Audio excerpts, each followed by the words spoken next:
Marlène et Jean-Claude sommes très heureux de te présenter une émission très spéciale afin de comprendre les faits d'actualité.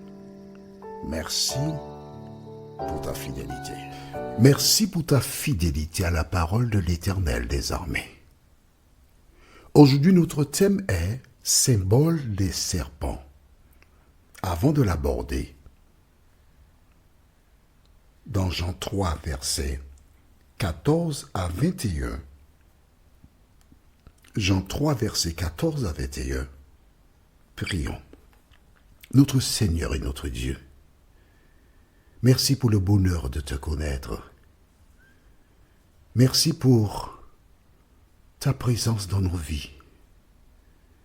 Alors que nous nous apprêtons, Seigneur, à étudier ta parole, Saint-Esprit, viens nous éclairer et nous conduire dans toute la vérité, nous t'en prions, au nom de Jésus et pour ta gloire éternelle. Amen. Rappelle-toi, nous avons vu précédemment que Dieu dit à Moïse, fais-toi un serpent d'airain, place-le sur une perche, et quiconque regardera au serpent sera guéri. La solution, c'était de croire. Et quand tu crois, tu démontres que tu crois en regardant au serpent. C'est seulement ça. Le serpent en lui-même, dans ce cas-là, n'avait aucune vertu. Cela s'appelle la foi. Quand Dieu appela Abraham et lui dit, lève-toi, pars. Il s'est levé, il est parti. Ça s'appelle la foi. Toutes les fois que tu exécutes un ordre venant de Dieu, cela s'appelle la foi. Alors tu liras dans Hébreu, la foi est une ferme assurance des choses qu'on espère et une démonstration de celles qu'on ne voit pas. C'est très beau, très bien dit cela. Mais en simple, la foi, c'est ça. Et tu es sauvé par la foi. Mais attention, ce n'est pas suffisant.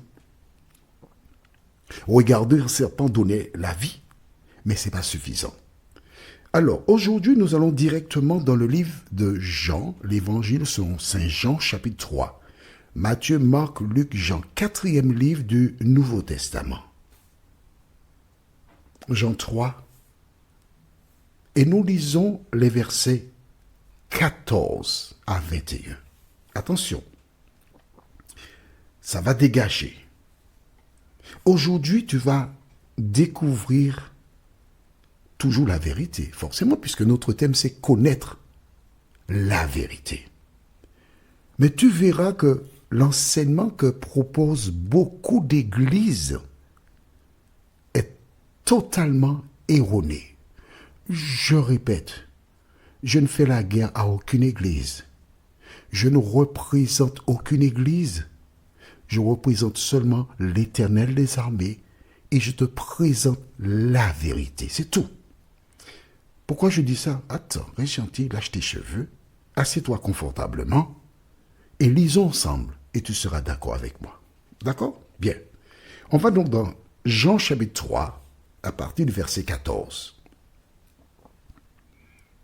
C'est bon? On y va.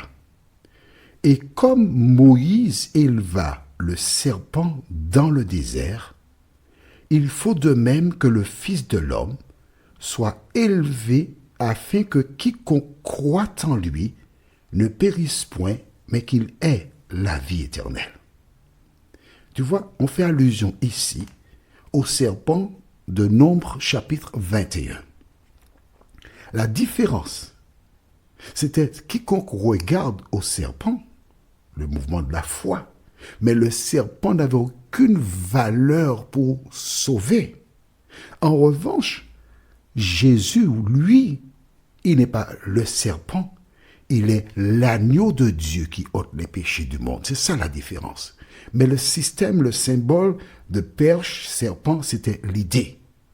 Et Jean, qui a bien compris, explique de la même manière que ces personnes qui étaient mordues par les serpents allaient mourir, les humains qui sont devenus des pécheurs par le biais d'Ève, écrit dans le cahier, Romains 5, verset 12, ce sont des versets clés, fondamentaux, basiques. Romains 5, verset 12 déclare, c'est pourquoi, comme par un seul homme, le péché est entré dans le monde, et par le péché la mort, et qu'ainsi la mort s'est étendue sur tous les hommes parce que tous ont péché. Voilà. Et la solution au problème du péché, c'est quoi? Jésus. Lisons maintenant à partir du verset 16. C'est un verset que beaucoup de personnes connaissent par cœur, notamment les petits-enfants. C'est ce qu'on leur apprend. Car Dieu a tant aimé le monde qu'il a donné son Fils unique, afin que quiconque croit en lui ne périsse point,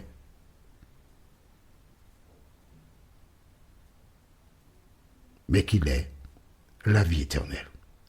Quiconque croit en lui ne périsse point, mais qu'il ait la vie éternelle. Qu'est-ce que cela veut dire? Regarde bien. Dans le désert, lorsque Moïse fit la déclaration, il y avait la possibilité de croire qu'en regardant au serpent, on était guéri, ou dire un serpent sur une perche. Oui, non, c'est une blague ça, je ne vais pas regarder. Croire ou ne pas croire.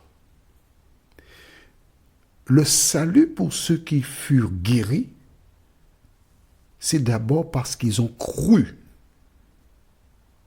Je crois, puisque Moïse a dit que c'est Dieu qui a dit de faire comme ça, je crois. Ça c'est croire, la foi. Mais se tourner pour regarder au serpent, qu'est-ce que c'est? Les œuvres. Croire sans les œuvres, ça ne sert à rien. Est-ce que nous sommes d'accord? Est-ce que c'est clair pour toi? Croire sans les œuvres ne sert à rien. La foi sans les œuvres est morte.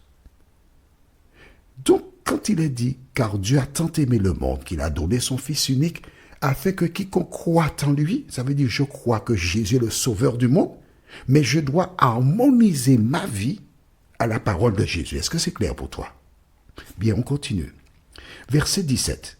Dieu, en effet, n'a pas envoyé son Fils dans le monde pour qu'il soit jugé, pour qu'il le juge, mais pour que le monde soit sauvé par lui. Et c'est là que les gens disent beaucoup de bêtises. Que le monde soit sauvé par lui. Des gens déclarent que Jésus est mort, qu'il a payé pour le péché du monde et que tous nous sommes sauvés. Il ne faut pas écouter ces gens-là, c'est un mensonge. On ne peut pas démonter ce qui a été dit au verset 16, car Dieu a tant aimé le monde qu'il a donné son Fils unique afin que quiconque croit, attention, quiconque croit en lui ne périsse point, mais qu'il ait la vie éternelle. Ce qui sous-entend que Jésus est mort, c'est vrai, mais ceux qui ne croient pas en Jésus n'ont pas la vie éternelle. Or, le verset 17 dit, pour que le monde soit sauvé par lui. Le monde n'est pas sauvé par Jésus. Ce sont ceux qui acceptent Jésus qui sont sauvés. Est-ce que c'est clair pour toi? J'étais dans une communauté religieuse un jour et j'ai entendu une dame prendre ce verset et expliquer que nous sommes tous déjà sauvés. Tous les humains sont sauvés. Il dit, mais alors, il y a encore des personnes qui disent des bêtises. Alors, lisons le verset 18, c'est intéressant.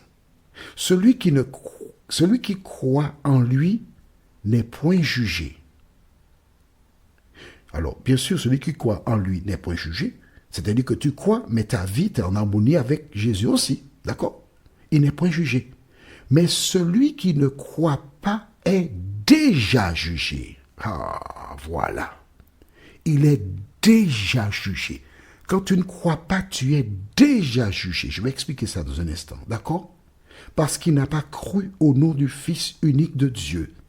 Et ce jugement, c'est que la lumière étant venue dans le monde, les hommes ont préféré les ténèbres à la lumière parce que leurs œuvres étaient mauvaises. car quiconque fait le mal, voilà, les œuvres, quiconque fait le mal hait la lumière et ne vient point à la lumière. La lumière, c'est Jésus, d'accord? De peur que ses œuvres ne soient dévoilées. Mais celui qui agit selon la vérité vient à la lumière afin que ses œuvres soient manifestées parce qu'elles sont faites en Dieu. Alors, je vais te dire quelque chose, mais prends le temps, fais tes recherches. Hein. Voici là, des gens ne sont pas d'accord avec moi. Mais fais tes recherches. Fais tes recherches bien. Nous relisons verset 18. Celui qui croit en lui n'est point jugé. Quand tu crois et tu agis en conséquence, tu n'es pas jugé. Mais celui qui ne croit pas en est déjà jugé. Contrairement à ce que beaucoup de personnes pensent, le jugement n'aura pas lieu au retour de Jésus. Marque ça. Ah ouais, Marque, il ne faut pas oublier ça, non? Le jugement n'aura pas lieu au retour de Jésus. Pourquoi? Écrire aussi 1 Thessaloniciens 4, verset 13 et suivant. 13, on va lire à partir du verset 15. Ok? 1 Thessaloniciens 4, verset 15, et on ira jusqu'au verset 17. C'est bon? Assieds-toi bien, ouvre bien grandes tes oreilles. Que dit la Bible? Voici en effet ce que nous vous déclarons d'après la parole du Seigneur. Nous les vivants, restés pour l'avènement du Seigneur, nous ne devancerons pas ceux qui sont morts. Qu'est-ce que ça veut dire? Qu'au retour de Jésus, les saints qui sont vivants ne devanceront pas. Ça veut dire qu'ils ne monteront pas au ciel avant les morts. Est-ce que c'est clair pour toi? Des gens racontent qu'il y a l'enlèvement secret. C'est pas vrai, ça c'est mensonge. Je relis le verset 15. Voici en effet ce que nous vous déclarons d'après la parole du Seigneur. Nous, les vivants, restés pour l'avènement du Seigneur, ça veut dire le retour de Jésus. Nous ne devancerons pas ceux qui sont morts. On ne va pas monter avant ceux qui sont morts. Comment cela se passera-t-il? Verset 16. Car le Seigneur lui-même a un signal donné à la voix d'un archange et au son de la trompette de Dieu descendra du ciel et les morts en Christ ressusciteront premièrement. Attention, les morts en Christ ressusciteront premièrement. Si les morts en Christ ressusciteront premièrement, cela veut dire qu'il y a un jugement qui a eu lieu et ce jugement indique le nom de ceux qui sont morts en Christ et ce sont ces personnes qui ressusciteront premièrement. Est-ce que tu es d'accord avec moi? Tu es d'accord? On va lire le verset. C'est ça qui est écrit là. Je te dis, B.A., tu me dis, ah bah, c'est pas ça qui est là, non? Les morts en Christ ressusciteront premièrement. Ce qui sous-entend que les morts ne sont ni en enfer ni au paradis, puisqu'ils ressusciteront au retour de Jésus. Est-ce qu'on est d'accord? Ensuite, verset 17. Ensuite, nous les vivants, attention, pas tous les vivants qui attendent le retour de Jésus et qui vivent selon la parole, nous les vivants qui serons restés, nous serons tous ensemble, enlevés avec eux sur des nuées à la rencontre du Seigneur dans les airs, et ainsi nous serons toujours avec le Seigneur. Au retour de Jésus, il n'y aura pas les morts qui ressuscitent à droite, les sauvés, à gauche, les perdus. Non. C'est une image qui a été donnée. Mais la Bible nous dit qu'au retour de Jésus, il y a la résurrection des saints d'abord. Et les saints vivants, leurs corps seront transformés, ils auront un corps immortel, incorruptible, ce qui veut dire qu'ils ne pourront plus jamais pécher et ils seront enlevés sur des nuées à la rencontre du Seigneur dans les airs et ils monteront au ciel avec Jésus. Si tu as une question, tu m'envoies un petit message, je vais te répondre. Notre thème, c'est la mort de Moïse.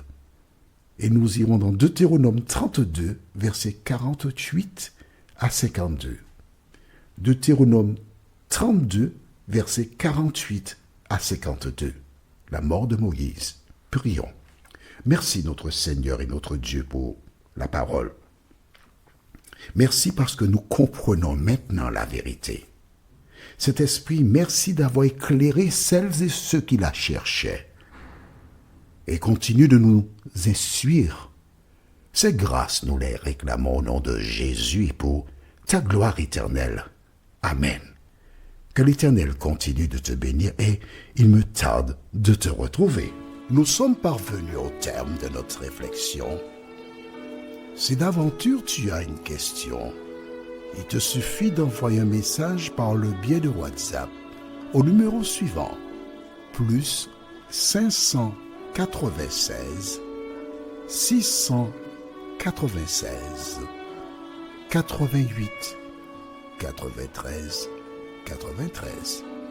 Et alors Jean-Claude, moi, je me ferai un réel plaisir de répondre à ta question.